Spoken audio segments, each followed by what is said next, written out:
A lo largo de los siglos se ha escrito mucho sobre la historia de tantos compositores y su música. Nunca se había escrito en relativamente tan poco tiempo, en comparación de un Mozart, Beethoven, Bach, Chopin, etcétera, como de un hombrecito delgado, nervioso, de frente ancha y abultada cabellera que a la postre impuso tanto miedo, ira, envidias y desconcierto en su tiempo, así como admiración al día de hoy, respeto y especulación ante su magnificencia y su grandilocuencia, a su incomprendida genialidad. 1960 presenció el notable renacimiento de la música de quien fuera considerado símbolo de la segunda mitad del siglo XX, toda vez que los eruditos de la vanguardia concluían que este compositor era el padre espiritual del dodecafonismo. Desde luego me refiero al titán postromántico Gustav Mahler. Acompáñenme en esta historia. Sean bienvenidos.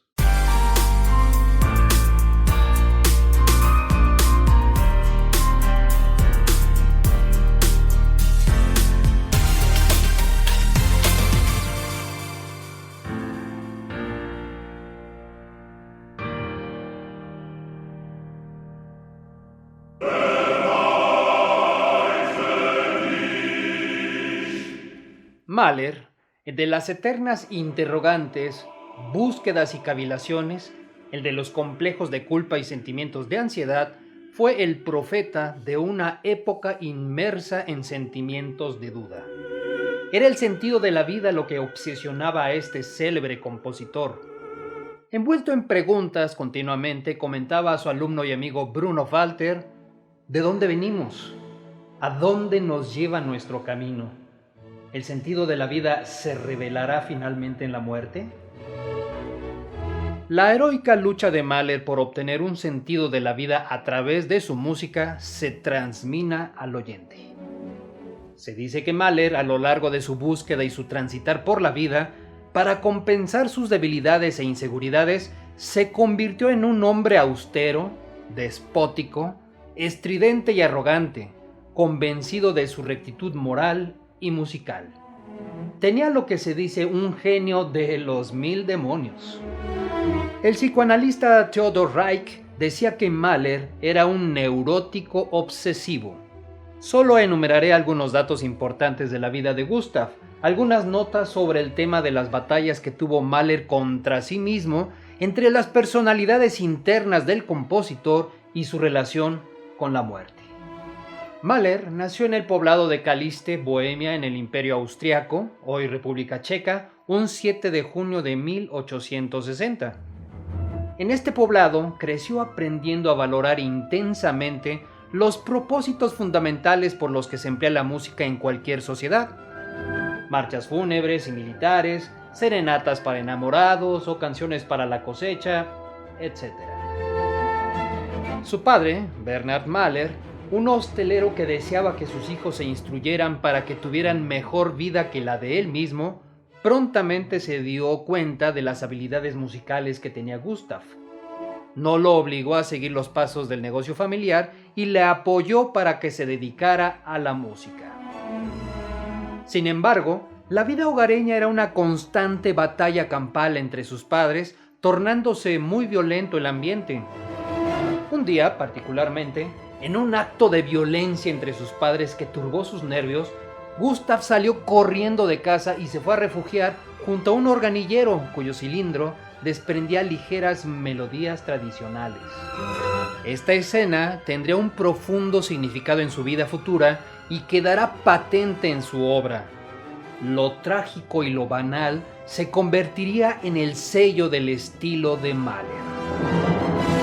Mahler fue el segundo de 14 hermanos y, aun siendo un niño, vio morir a 9 de ellos, y mientras que por la puerta de enfrente de la taberna familiar recibía a gente alegre solicitando tragos para festejar, por la puerta trasera salían los ataúdes de su familia hacia su morada final. Su experiencia de muerte es trivializada, pero entremezcla un extraño regocijo macabro, y esto se siente en su obra. A los 6 años hizo su primera composición, que era una polca con una introducción fúnebre. En todas sus sinfonías futuras existe este mismo toque fúnebre. Vivía cerca de las barracas militares, así que su infancia estuvo rodeada de muerte, de la violencia familiar entre sus padres y además del sonido del clarín militar, símbolo del conflicto y de la guerra. Mahler aprendió la ironía antes de saber lo que era la vida. En 1875 ingresa al Conservatorio de Viena, capital del Imperio Austrohúngaro, donde conoce la obra del polémico compositor Richard Wagner, con la que queda hechizado, por decirlo de alguna manera. Al terminar sus estudios, decide dedicarse a la composición y compite en el concurso Beethoven con su pieza Das klagende Lied, la canción de lamento, pero esta pasó desapercibida. Por supuesto que ello causó tristeza en el joven Gustav, por lo que tuvo que iniciarse como director de orquesta, donde pronto realizaría una carrera meteórica y llena de novedades. A los 23 años ya dirige orquestas. Dirigió en Praga, Leipzig, Budapest y Hamburgo, entre otros lugares. En 1897, con 37 años, obtiene la dirección total de la Real Ópera de Viena, donde Mahler estaría a punto de inventar al moderno director de orquesta. Como compositor, su sueño más grande, tendría que hacerlo en los veranos cuando descansaba entre las temporadas de la Ópera de Viena. Generalmente lo hacía alojándose siempre en lugares boscosos entre las montañas y los lagos al sur de Austria.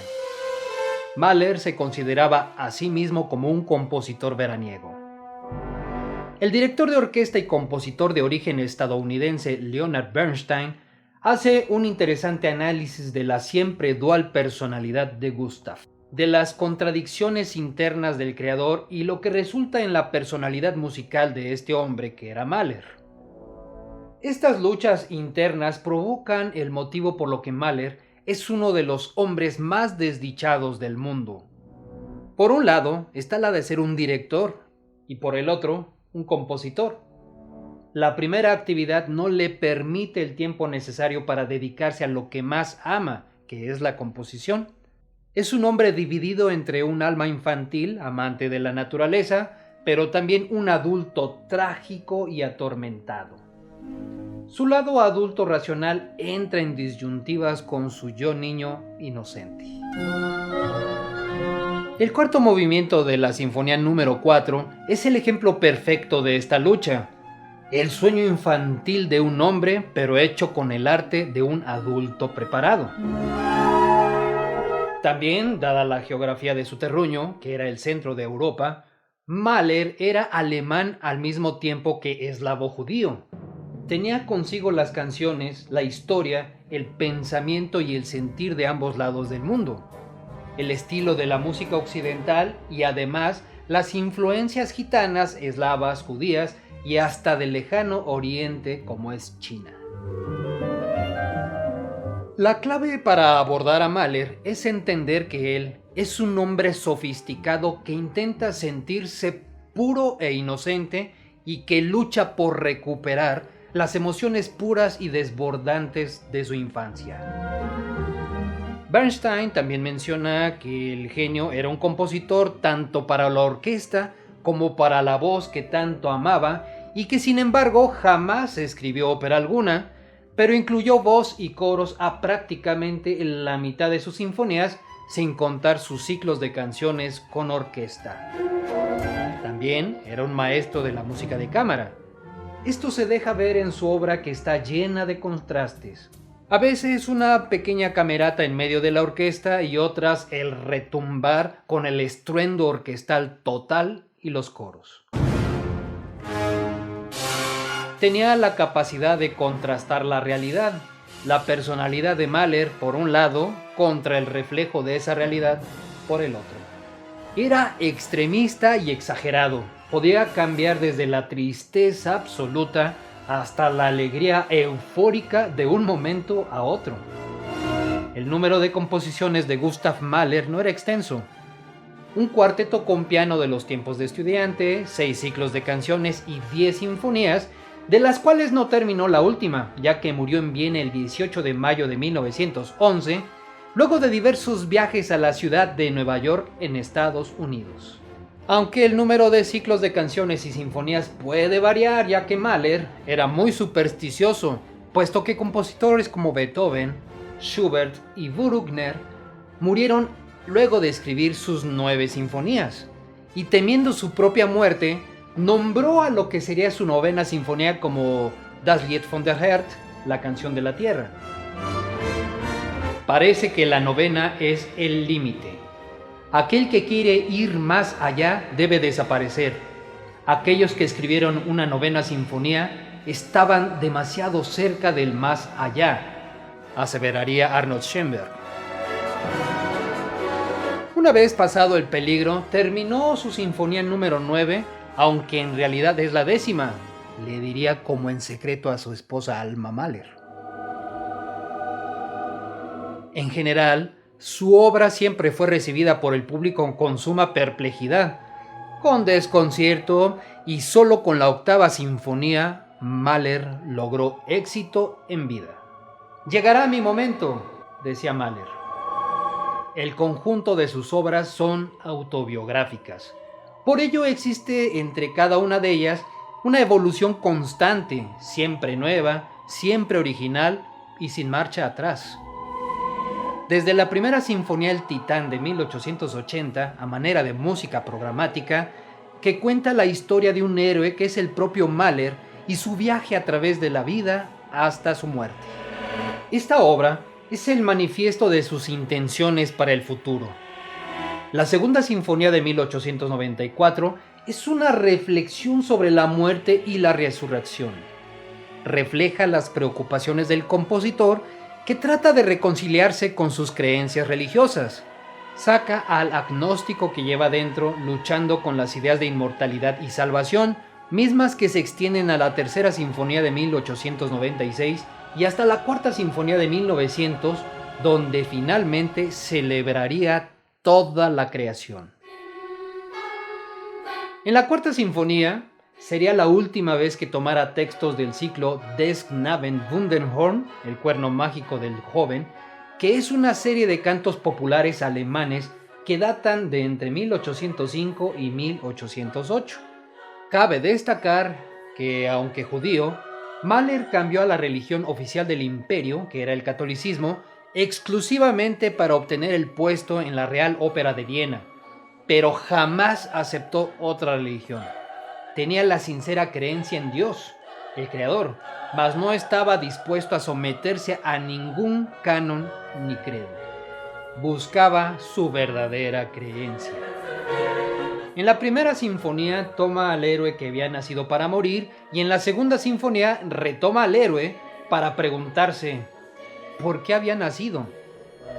Poco antes de componer la quinta sinfonía en 1902, Mahler había sufrido una hemorragia que lo llevó al borde de la muerte, aunque sanaría eventualmente. Luego entonces, la quinta, que contiene reminiscencias importantes, expresa el triunfo de la vida sobre la muerte. En 1904, Gustav compone Kindertotenlieder, la canción para los niños muertos, con poemas de Friedrich Rückert, que se centra en las horrendas emociones que enfrentan los padres ante la muerte de sus hijos. Alma, su esposa, no estaba nada de acuerdo en que trabajase en este ciclo de canciones. Cada canción contempla al mundo y su gentil naturaleza, siempre dolorosas hasta la furia en forma de tormenta de la última canción. En 1907, la fatalidad cae sobre Mahler. Muere Marie, su consentida hija primogénita, lo que también le atrae sentimientos de culpa tras haber realizado el Kindertotenlieder. Llega una extraña premonición. En su sexta sinfonía de 1904, Mahler había predicho en plena superstición su futuro, lo que él llamaría a los 3 golpes del martillo del destino en su último movimiento. Ahora el destino volvía para acosarlo. Le diagnosticaron una enfermedad incurable del corazón, así que cada golpe simbolizaba primero la pérdida de su soñado trabajo en la Ópera de Viena, segundo, la muerte de su hija y por último, su enfermedad por el cual debía renunciar a los ejercicios y caminatas por los bosques que tanto amaba. Esto fue su sentencia de muerte. Tiempo después, en 1909, concluye su Canción de la Tierra, mencionado anteriormente que para muchos es su mejor obra. El héroe se despide del mundo. Ya no hay resurrección. Ha encontrado su religión en una especie de panteísmo. Toma textos chinos de índole budista que suponen la aceptación del olvido y la resignación a la idea de mortalidad. La vida se disuelve, no en tristeza, sino en el resplandor de la unidad con el mundo. Significa la promesa de vida eterna al final de esta vida, descubriendo que todo era sobre el espíritu, sobre el amor. Mi necesidad de hallar una expresión musical, una expresión sinfónica, comienza solo ahí donde prevalecen las percepciones oscuras en el umbral que da paso al otro mundo. Nunca la desdicha, la tristeza y la pasión fueron expresadas con tanta precisión como lo hizo Mahler en su 9ª Sinfonía. También explica Bernstein, a propósito de dualidad, es el adiós personal a la antigua música romántica alemana y el principio de otra música que emprende en ese momento y que al mismo tiempo se resiste a despedirse de esa música. No quiere separarse de esa belleza. El deseo de vivir, trabajar y existir en todo sentido es tan poderoso como la presencia de la muerte. Al final de la 9ª Sinfonía estamos en equilibrio. Quedamos transportados a otro lugar de nuestra conciencia.